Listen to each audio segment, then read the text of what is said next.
लोकसभा चुनाव 2024 के पहले वाराणसी की ज्ञान वापी मस्जिद और मथुरा की शाही ईदगाह मस्जिद से जुड़े विवाद उठ चुके हैं और इस बात से इनकार नहीं किया जा सकता है कि इन पर राजनीति अभी और तेज होगी। उत्तर प्रदेश के मुख्यमंत्री योगी आदित्यनाथ ने ज्ञान वापी मस्जिद या मथुरा की शाही ईदगाह मस्जिद का नाम नहीं लिया, लेकिन यह जरूर कहा कि ये तीर्थ स्थल अब अंगड़ाई ले रहे हैं। उन्होंने ये भी कहा कि यदि बीजेपी के कार्यकर्ता प्रधानमंत्री के नेतृत्व में किए जा रहे विकास कार्यों को लेकर आगे जाएंगे तो लोकसभा चुनाव 2024 में बीजेपी यूपी की सभी 75 सीटें जीतने में कामयाब होगी। कार्य समिति के बाद आपने काशी में काशी विश्वनाथ धाम के भव्य उद्घाटन के कार्यक्रम को भी अपनी आंखों से देखा होगा। अयोध्या में भगवान श्री राम के भव्य मंदिर निर्माण के बाद अब काशी ने जो अंगड़ाई ली है वो हम सबके सामने है। काशी में काशी विश्वनाथ धाम का भव्य उद्घाटन होने के बाद प्रतिदिन 1 लाख श्रद्धालु काशी विश्वनाथ धाम के दर्शन करने के लिए काशी में आ रहा है और काशी आदरणीय प्रधानमंत्री जी के विजन के अनुरूप अपने नाम को सार्थक कर रहा है। आज काशी उस दिशा में आगे बढ़ चुका है।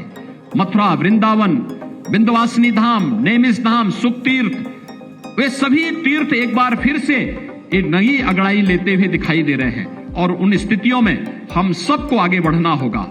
साथ साथ मैं आप सबका आह्वान करूंगा, कार्य समिति के माध्यम से अब इस संकल्प को लेकर के चले।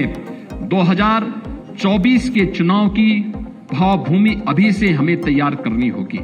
अगर जनता जनार्दन ने हम सबको कोरोना कालखंड में किए गए परिश्रम, किए गए कार्य, सेवाई संगठन के इस लक्ष्य को प्रदान करने में हमें सफलता प्रदान की, तो साथ साथ केंद्र और प्रदेश सरकार की उपलब्धियों को जन जन तक पहुंचाने का परिणाम चुनाव में हमारे सामने आया है।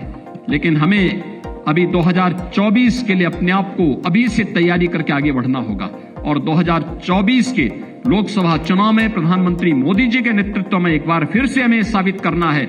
उत्तर प्रदेश 75 सीटों का लक्ष्य लेकर के अभी से आगे बढ़े कि उत्तर प्रदेश में 75 सीटें उत्तर प्रदेश की जनता जनार्दन भारतीय जनता पार्टी के नेतृत्व में चुनाव जिता करके भेजेगी। इतना ही नहीं, इसी कार्यक्रम में योगी आदित्यनाथ ने यह भी कहा कि अब सड़कों पर नमाज अदा नहीं किया जाता है। मुसलमान मस्जिद या ईदगाहों जैसे इबादत गाहों में नमाज पढ़ते हैं। उन्होंने इसके साथ ही ये भी कहा कि पहले लाउड स्पीकर की वजह से दंगे हो जाया करते थे, अब राज्य के 70,000 से ज्यादा लाउड स्पीकर स्वेच्छा से उतार दिए गए हैं। रामनवमी का कार्यक्रम शांतिपूर्ण तरीके से संपन्न होता है। हनुमत जयंती का कार्यक्रम शांतिपूर्ण तरीके से संपन्न होता है। रमजान के महीने में अलविदा की नमाज के दिन सड़कों पर नमाज न होना, यह उत्तर प्रदेश के अंदर पहली बार संभव हो पाया है कि सड़कों पर नमाज नहीं होगी। नमाज के लिए स्थान जो उनका इबादत गाह है, मस्जिद है, ईदगाह है, वहीं पर धार्मिक कार्यक्रम या मजहबी कार्यक्रम हो पाएंगे, सड़कों पर नहीं होंगे।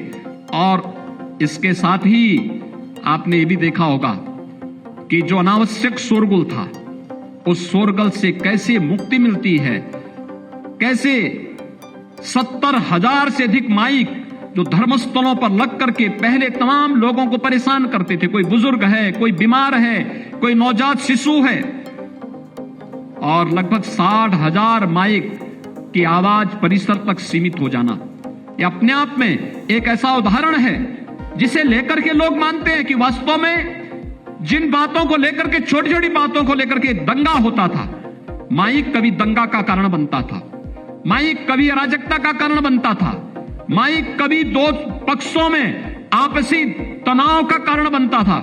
आज उत्तर प्रदेश के अंदर स्वतः स्फूर्त भाव के साथ ही उतरते हुए दिखाई देते हैं और लोगों के मन में एक नए विश्वास को जागृत करते हुए दिखाई देते हैं। और इस विश्वास को आगे बढ़ाने के लिए कि नए भारत का नया उत्तर प्रदेश तैयार है,